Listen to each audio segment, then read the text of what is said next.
We are getting our first look at the punishment for those convicted in the Feeding Our Future scandal.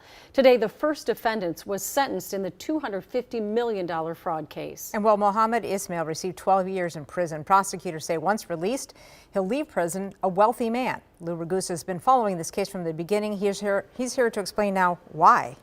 And Rena and Julie, that's because Mohammed Ismail has assets the feds can't get their hands on. Now, today's sentence gives good insight into what other defendants are likely looking at as well.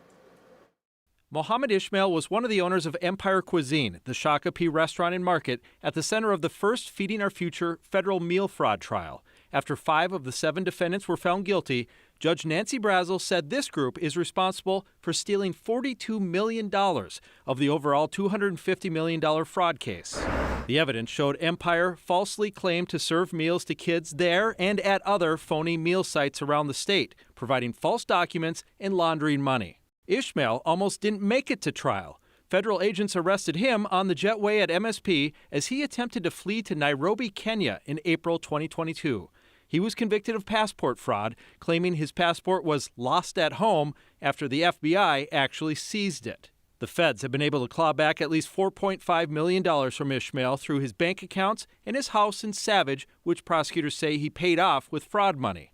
But in arguing for a harsh sentence, Assistant U.S. Attorney Joe Thompson said Ismail will still one day leave prison a wealthy man because of the $500,000 he wired to China in real estate in Kenya and Somalia that the feds can't access. In calculating the fraud amount, Judge Nancy Brazel did not count the $5 million Empire Cuisine actually did spend on food, even though prosecutors said much of that was for the restaurant, not the meal program.